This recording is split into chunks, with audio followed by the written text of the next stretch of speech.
What's up, beautiful people? Back once again. I'm fresh off the workout. I got the crust on my lips as usual. So I got to make a video. And today I wanted to talk about auditing your circle. And what actually sparked this was I just got off the phone with a young lady. She played college basketball and she's back home in her hometown. And she was telling me how she felt like the people around her were dragging her down. And I know we all have people like that in our life. You can think of at least one person right now, whether it's a friend, a family member, a significant other who you feel like may be holding you back in life. So imagine this for a second. This young woman I was talking to, she grew up in the hood, right? All around including her family, so family, friends, everyone in her neighborhood, pretty much, drugs, gang violence, you name it, right? And then she gets a Division I scholarship to play basketball. Goes off to school. She's in an affluent area where the university is. She's surrounded by all these people at this institution of higher learning, and then she graduates. Doesn't get a professional shot, so basketball career is over, and then goes right back to the hood. Now, this is a common story for athletes, right? We end up back where we started, so to speak. Not all former athletes come out of college or come out of the pros and go right into the professional world and start living on their own. A lot of us go back home. This was my case. We go back home and, live with family when we're done. So she goes back and she's living in the hood again. And she's saying how all the people that she's surrounded with, like her old friends, even her family members, her old friends who never left their neighborhood and are still doing the same things that they were doing when she left. And so she's back in that environment and she feels like they're dragging her down. And so the advice that I gave her, because nowadays everyone's so quick to cut people off, right? The advice that I gave her was not to necessarily cut them off right away, but to have a conversation with them. So before you get to cutting someone off, there's two things you can do. You can have a conversation, meaning letting them know, hey, look, this is where I'm looking to go. This is the direction. These are some of my goals. This is what I'm looking to do with my life. And this is how you can support me. And then you ask them. So it's not one-sided. You ask them, what are you looking to do? Like, how can I help you? How can I help you grow? How can I help you elevate and get to the next level? Like, don't make it all about you. Make sure you're checking in with this person to see if there's anything you can do to help them move forward with their lives.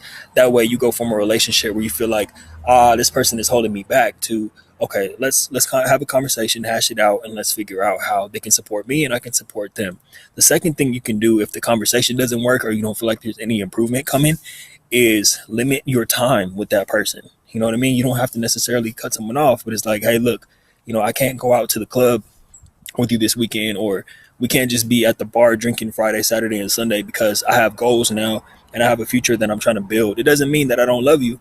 You're still my boy, or, you're still my homegirl, or, you're still my cousin, whatever it is. But look, I got things I'm trying to do. And if you want to support me with it, get on board and let's make it happen. But other than that, I'm going to have to catch up with you some other time. So some other advice that I gave her was to draft people into your life. And this is what I mean by that. The NBA, the NFL, every professional team has a draft.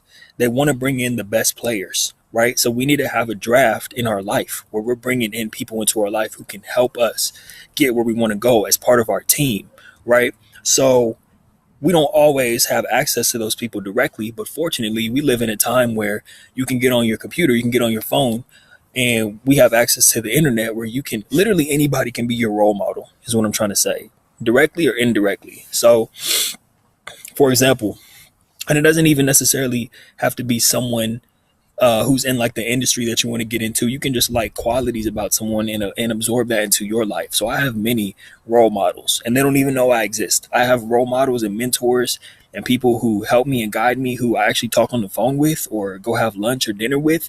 And they give me business advice. They give me life advice, relationship advice. And that's great. But not everybody has access to those people. And so if you don't have people directly in your circle, get online, find people you look up to, watch their interviews, read, if they have books, read their books, study these people, mold your life after the people that you look up to. I call them indirect mentors. So seek out those people if you don't have those people in your life already. It's like having a... All right, you guys. So I don't really know what just happened. I just came in. I realized that it cut off in the middle of me recording earlier. But I think I said everything I wanted to say. Just to recap, if someone in your life is dragging you down, don't be quick to cut them off. Have a conversation with them. see if you guys can get on the same page, or at least they can start being a little bit more supportive. Figure out how you can support them. If that doesn't work, put a little space, a little loving space. Sometimes you got to love people from a distance. Put some loving space in between you and that person. And then lastly, if it comes down to it, you don't necessarily have to be like, hey, I'm cutting you off, but just, stop hanging out with them if that's what it comes down to, if that's what it's going to take for you to get where you want to go.